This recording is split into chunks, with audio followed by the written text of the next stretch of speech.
먼저 기도하겠습니다. 하나님 감사합니다. 귀한 교회에 하나님의 거룩한 은혜를 주시고 귀한 담임 목사님 세워주시고 우리 성도들과 함께 하나님의 거룩한 나라를 이루어가게 하심을 감사합니다. 우리 용현교회를 통하여 하나님의 기쁨이 되게 하시고 이 땅에 소망이 되게 하시사 이 땅에 수많은 영혼들을 구원하여 하나님께로 인도해낼 수 있는 노아의 방주의 역할을 할 수 있는 귀한 교회로 주님께서 인도하여 주옵소서. 이 시간도 하나님의 거룩한 말씀을 통하여 은혜 받게 하시고 우리가 하나님 앞에 더욱더 신실하게 설 수 있는 그리스도인들이 되게 하옵소서. 감사드리며 예수님의 이름으로 기도합니다. 아멘. 먼저 감사 인사를 드립니다. 저희 부모님이 출석하시고 또 우리 서른 목사님 또 성도님들이 함께 보살펴 주시고 섬겨 주셔서 너무나 감사드립니다. 용현교회가 어떤 교회인지 제가 유튜브를 통해서 많이 봤지만 또 선교팀을 이번에 보내주셔서 함께 섬교하면서 용현교회가 참 너무나 아름답고 귀한 교회임을 알 수가 있었습니다. 이 시간 빌어서 너무 감사드립니다. 제가 사역하고 있는 필리핀은 지금 가장 더운 이제 시즌이 시작됐습니다. 어저께 한번 저희 교회 성도님한테 연락해 보니까 낮에 39도까지 올라갔다라고 합니다. 3월달, 4월달, 5월달 가장 더운 날이고요. 그리고 6월달부터 태풍이 이제 시작됩니다. 그러면서 우기가 시작되고 11월달까지는 우기가 시작되고 그리고 3월 전까지 이제 건기가 이렇게 날씨가 계속 이어지게 됩니다. 전쟁으로 전 세계가 참으로 어려운 때 있는 것 같습니다. 근데 필리핀은 그 어려움을 가장 크게 맞이한 것 같습니다. 제가 떠날 때 경유값이 한국 돈으로 3,500원이 넘어갔습니다. 세계에서 가장 이렇게 높이 올랐다고 하더라고요. 코로나 이후에 가장 큰 어려움이 아닌가라고 생각되어지고 우리 성도님들께서 기억되시는 대로 함께 기도해 주시면 감사하겠습니다. 필리핀은 여러분들이 잘 아신 것처럼 항상 여름 날씨입니다. 그렇기 때문에 항상 짧은 옷을 입고 다니고 에어컨 바람을 쐬고 그렇죠. 그렇지만 필리핀에 좀 오래 사신 분들은 필리핀에도 계절이 있다라는 것을 알고 계십니다. 한여름 같은 날씨인데 무슨 계절이 있을까? 나름대로 낙엽이 지는 가을과 같은 날씨도 있고요. 12월, 1월이 되면 필리핀 사람들은 추워서 겉옷을 입고 파카까지 입는 나름대로 추운 겨울 이런 계절도 있게 됩니다. 그러니 필리핀이라는 나라는 어떻게 보면 하나님의 많은 축복을 받은 나라이기도 하지만 또 어떻게 보면 그것을 잘 활용하지 못한 그런 안타까움에 있는 그런 모습이기도 한 것을 바라봅니다. 선교팀이 왔을 때 제가 사역하는 현장 두 곳을 방문했습니다. 첫 번째는 마루글로라고 하는 원주민들이 사는 지역에 원주민을 위한 교회를 세웠습니다. 그런데 그 지역이 우리가 쉽게 접근할 수 있는 지역이 아닙니다. 왜냐하면 필리핀 공군이 관할하는 지역입니다. 그래서 최근에 코로나가 지나면서 그런 군사시설에 대한 외국인의 접근이 상당히 어려워졌습니다.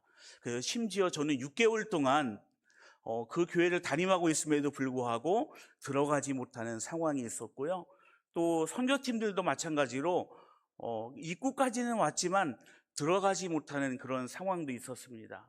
다행히 우리 용영감리교회는 하나님의 은혜로 그 지역을 관할하는 사령관이 직접 나와서 들어갈 수 있는 그런 기회와 또 그런 상황을 만들어 주셨습니다. 인원조차 파악되지 않는 필리핀의 원주민들, 그 원주민들을 찾아내고 발견한 것은 1991년도에 20세기에 있어서 가장 큰 화산인 피나투보라는 화산이 폭발했습니다. 여러분들 아마 검색해 보시면 20세기에 있어서 가장 큰 두 번째 큰 화산 폭발이었습니다. 그 화산이 터졌을 때에 그 화산 근처에 살고 있는 그 수를 파악조차 하지 못하는 많은 원주민들이 화산을 피해서 밖으로 나오기 시작했습니다. 그러면서 그들의 수와 또 그들이 거주하는 지역이 이제 자세하게 알려지기 시작했습니다. 그리고 많은 선교사님들이 복음을 들어오지 못한 그 원주민들을 전도하기 위해서 수많은 선교사님들이 그 지역으로 들어가기 시작했습니다. 그리고 제가 선교하는 마르골로라는 교회도 마찬가지로 제 전임 선교사님이 그곳을 찾아서 들어가서 그곳에 교회를 세우고 원주민들에게 그 당시 한 20여 년 전, 25년 전 사진을 보니까 신발도 없이 그냥 찢어진 옷 같은 옷을 입고 살아가는 사람들이었습니다.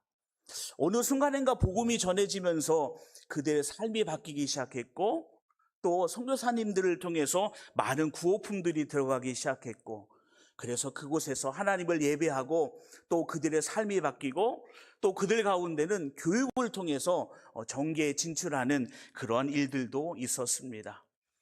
또 한 가지 제가 사역하는 곳은 빈민가 지역입니다.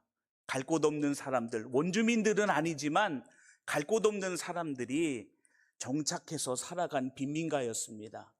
그런데 그곳에 작은 유치원, 이제 우리나라로 이야기하면 초등학교 들어가기 전 단계의 유치원을 좀 했으면 좋겠다라는 제안이 들어왔습니다. 그리고 그 제안 속에 UMC 은퇴하신 목사님과 연결이 되어서 그곳에 1년 과정 무료 유치원을 세우게 되었습니다. 그리고 그 유치원은 지금까지 지난 3월 중순에 저희가 21회 졸업식을 했습니다. 짧은 1년 과정입니다. 아이들 나와서 성경 배우고 공부하고 영어 배우는 그런 과정입니다. 필리핀은 법적으로 어린이들한테 가르칠 수 있는 시간이 3시간밖에 되지 않습니다. 그래서 모든 유치원들은 3시간만 교육을 합니다. 그 어린이들 교육하고 또 그 어린이들이 졸업을 하고 초등학교 또 고등학교, 대학교 진학하는 어린이 중에 교회 생활 성실히 하는 우리 어린이들을 선발해가지고 장학금을 지급하고 계속해서 학업을 이어나갈 수 있도록 함께 돕고 있습니다. 그리고 주일에는 담당하는 목사님이 계셔서 함께 예배하고 또 지역을 전도하는 그런 일들을 하고 있습니다. 저는 한인교회를 담임하고 있습니다.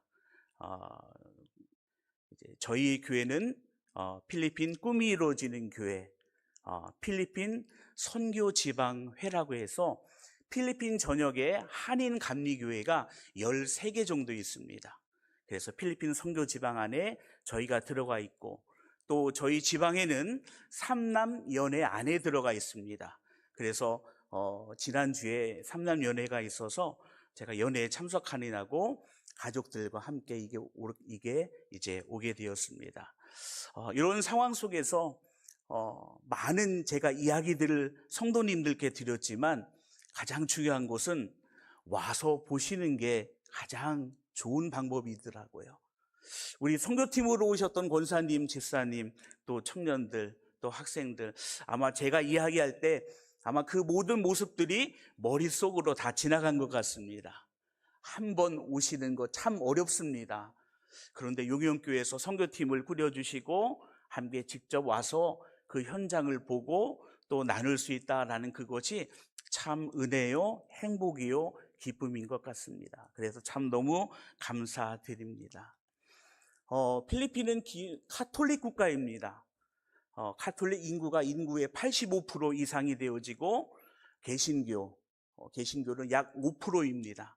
근데 5%도 그냥 개신교만 이야기하는 것이 아니라 이단에 속한 그것까지 다 해서 5%, 실제로는 개신교는 2% 정도, 3% 이렇게 보고 있습니다. 카톨릭 국가이기 때문에 우리가 성경을 읽고 예배를 드리고 예수님을 믿는 것은 그렇게 큰 어려움은 아닙니다. 그러나 외국인인 저희가 봤을 때는 큰 어려움은 아닌 것 같지만 그 필리핀 사회로 들어가 보면 카톨릭 신자와 카톨릭 신자가 아닌 개신교 신자는 많은 차별이 존재하는 것을 보게 됩니다. 이제 저와 함께 사역하는 세실 선생님이라는 선생님이 계시거든요.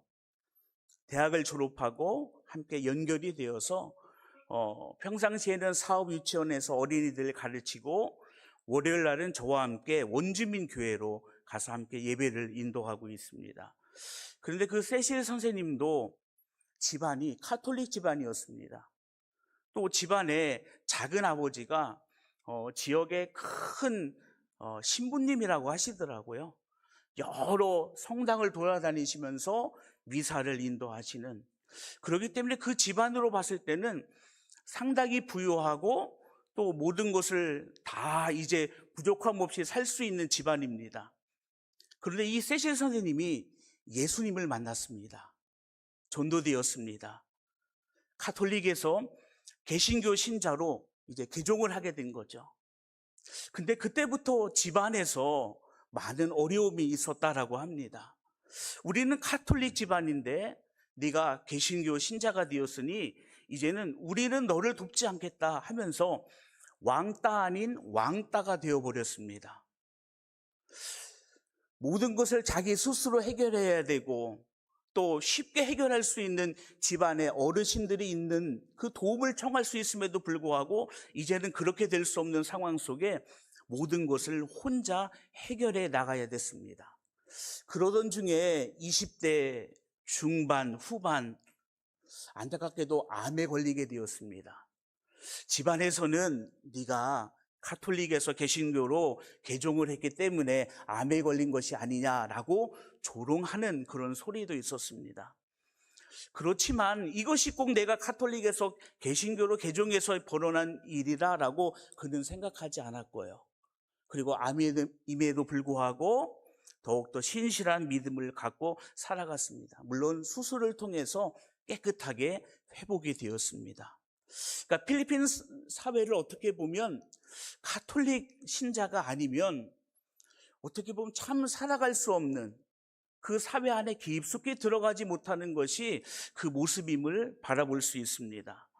오늘 말씀 속에 등장하는 니고데모가 바로 그러한 사람이었습니다. 니고데모는 유대교의 지도자였습니다. 그렇기 때문에 성경에 능통한 자였고 그렇기 때문에 성경을 너무나 잘 알고 있는 자라고 우리가 이렇게 생각해 볼 수 있습니다. 그런 그가 한밤중에 예수님을 찾아와서 묻습니다. 어떻게 구원받습니까? 거듭나야 된다. 다시 어머니의 뱃속에 들어갔다 나와야 됩니까? 이런 질문들을 그가 예수님에게 계속 던집니다. 그리고 예수님께서는 그 니고데모의 질문에 다 대답을 해 주십니다. 니고데모가 자기가 알고 있는 구약 성경, 자기가 알고 있는 성경의 기준으로 예수님에 대한 이야기를 듣고 판단해 보니 그 예수님이 하나님께서 약속하신 메시아, 구원자가 아닐까라는 의심이 들었던 것이죠. 유대 사회에서는 예수는 그냥 랍비, 선생님, 그냥 좀 잘 알고 있는 선지자 중에 하나라고 이야기하고 있는데 자기가 알고 있는 지식으로 판단해 보니 그것이 아닌 것 같았던 것 같았습니다. 방법은 그래, 직접 가서 한번 물어보는 것이 가장 좋은 방법이겠구나. 그러나 낮에 내가 찾아간다면 내가 그래도 유대 사회의 지도자인데 내가 가면은 좀 안 되겠지 하며 밤늦은 시간 예수님을 찾게 되었던 것이죠. 예수님을 찾아와 이런저런 얘기를 들어보니 그 마음 가운데는 더욱더 확신이 든 것 같았습니다. 그런데 중요한 것은 그뿐만이 아니었을 것이다 라는 것입니다.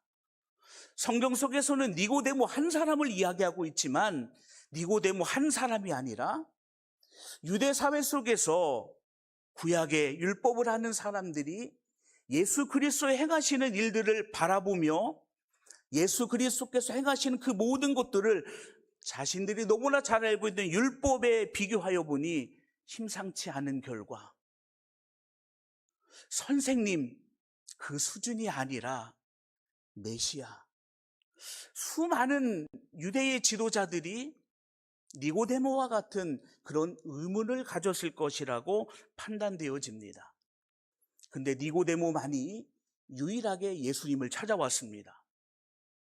예수님으로부터 답을 얻고 돌아간 니고데모, 성경에는 니고데모에 관한 이야기가 3번 등장합니다. 두 번째, 니고데모가 예수님을 변론하는 장면이 등장합니다. 유대 사회에서 예수님을 변론한다라는 것은 있을 수 없는 일입니다. 예수님에게 찾아왔던 그 시간과 또 니고데모가 7장에서, 요한복음 7장에서 예수님을 변론하는 그 시간까지 니고데모에게 있어서는 많은 변화가 있었던 것 같습니다. 아마도 그가 마음 가운데 예수가 나의 구주가 되시는구나, 나를 구원하시는 능력의 주님이시구나, 하나님의 아들이시구나 라는 그 나름대로 신앙의 결론이 그 가운데 있었던 것 같습니다. 그런 니고데모가 예수님을 변론합니다. 예수님에 대해서 잘못 알고 있었던 그 사람들에게 예수님은 이런 분이시다라고 하면서 자기가 알고 있는 그 예수님에 대해서 니고데모가 얘기를 합니다. 그리고 시간을 흘러 오늘 본문 말씀이죠. 오늘 본문 말씀 속에 니고데모의 모습이, 마지막 3번째 모습이 등장하게 됩니다. 예수님이 십자가에 죽으시고 아리마다 사람 요셉이 빌라도에게 예수님의 시신을 달라 하여 그가 예수님을 장례합니다. 예수님의 제자들은 이미 다 도망가 버린 상태, 내가 예수를 안다는 것조차 숨겨지는 그 상황입니다. 대제사장들, 장로들, 유대의 지도자들이 이제는 예수는 죽었다라고 그들은 선언해 버렸습니다.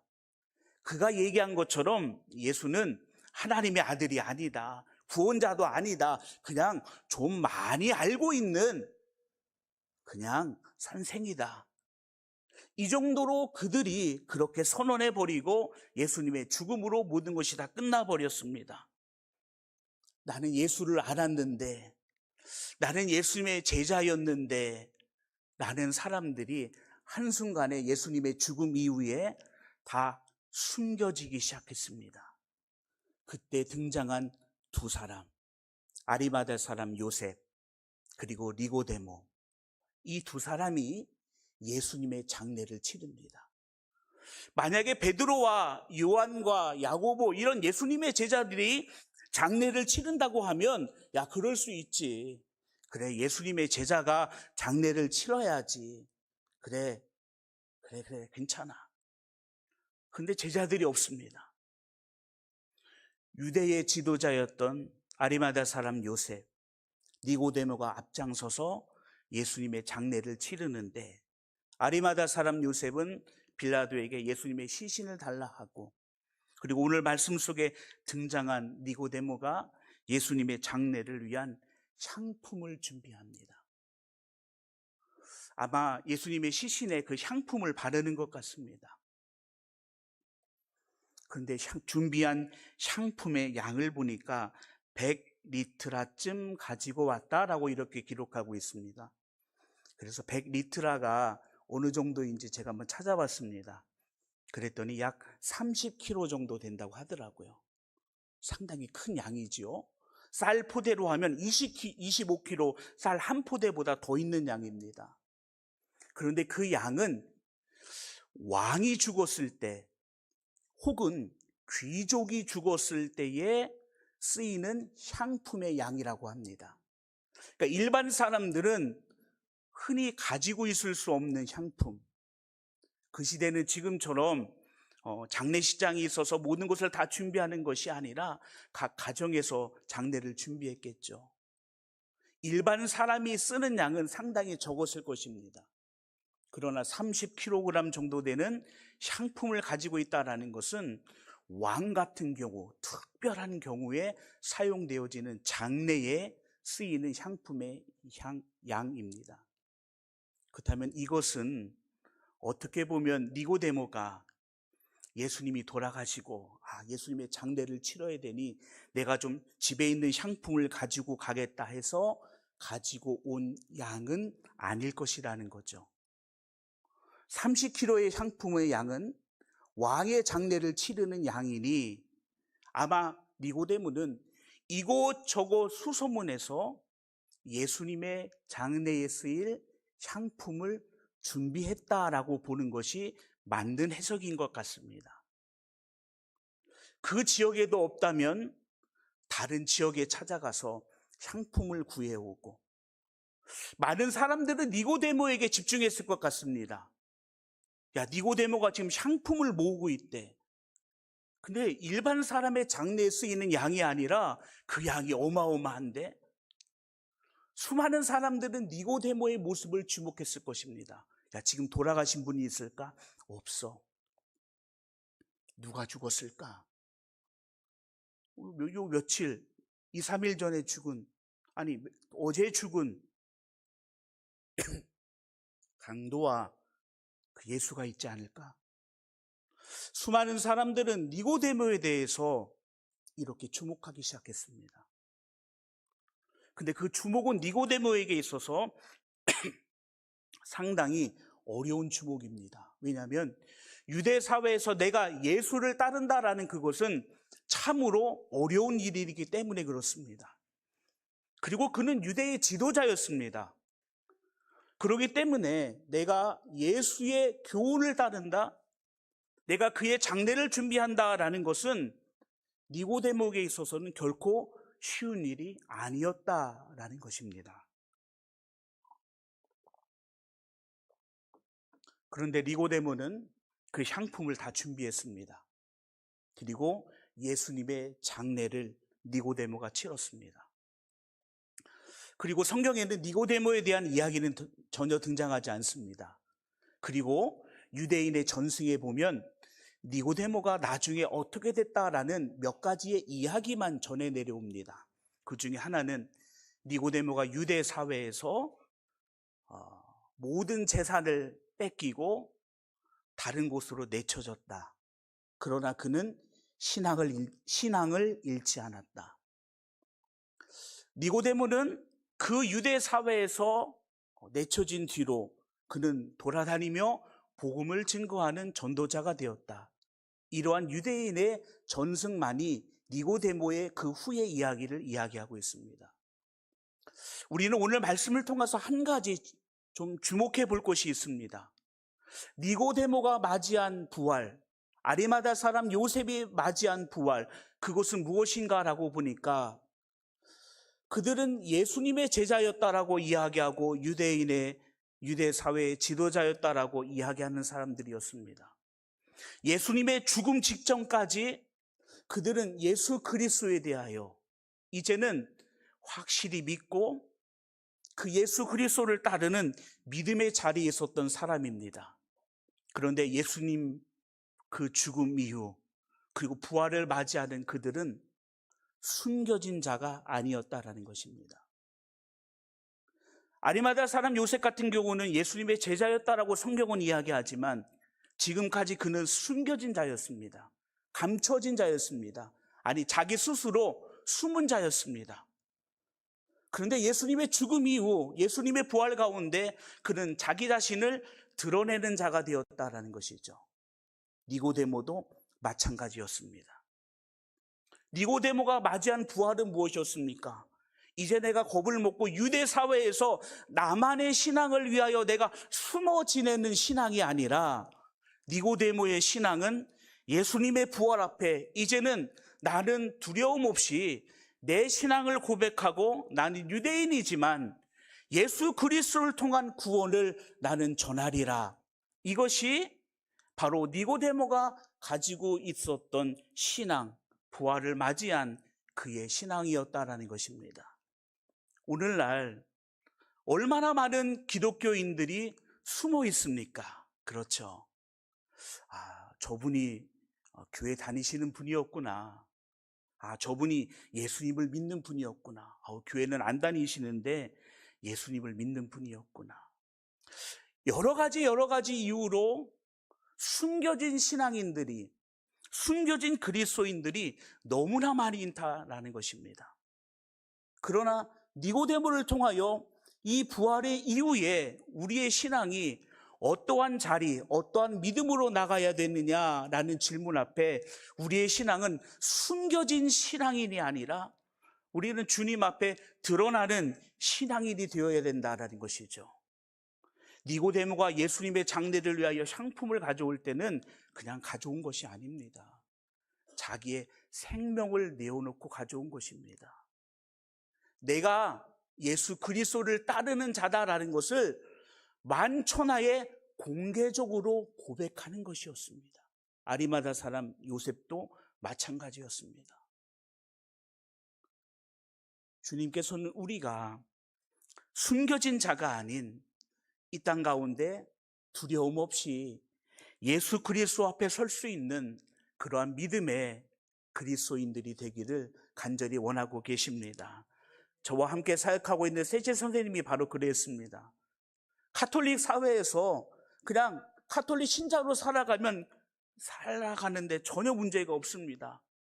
그 가족에 있는 신부님이 많은 것을 도와주시기 때문에 오히려 많은 여유를 누릴 수 있음에도 불구하고 그가 예수 그리스도를 알고 난 후에 그것이 중요한 것이 아니라 내가 예수 그리스도를 따라 살아가는 삶이 얼마나 귀한 것임을 그가 알았을 때에 공개적으로 그의 친지들에게, 가족들에게 나는 예수 그리스도를 믿는 사람입니다. 나는 크리스천입니다. 라고 고백할 수 있었습니다. 그리고 그의 삶은 지금까지도 예수 그리스도를 고백하고 그리고 예수 그리스도를 그 땅 가운데 증거하는 삶을 살고 있습니다. 제가 가톨릭 미사에도 가끔가다 이렇게 참석을 해봅니다. 선행으로 구원을 받을 수 있다라고 믿기 때문에 많은 선한 일들을, 구제하는 일들을 참 많이 하더라고요.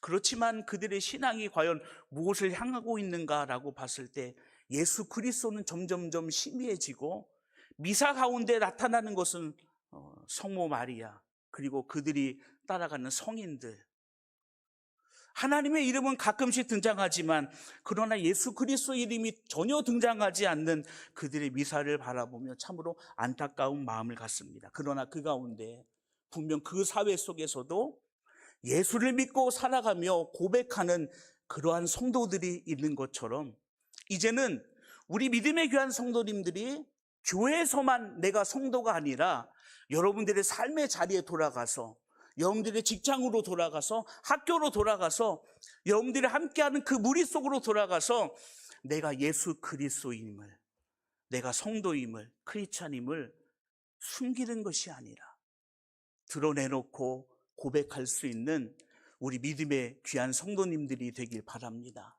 바로 그 자리 속에 여러분들이 니고데모가 되어서 수많은 사람들을 예수님께로 인도해낼 수 있는 우리 용영교회 모든 성도님들이 다 되어지기를 주님의 이름으로 축원합니다. 기도하겠습니다. 하나님, 예수님의 12 제자들이 다 숨겨졌습니다. 예수님의 70명의 제자들도 어디에 갔는지 모르고 예수님의 십자가 후로 그들의 모습은 볼 수 없었습니다. 그런데 숨겨졌던 두 사람이 등장하여 예수님의 장례를 치릅니다.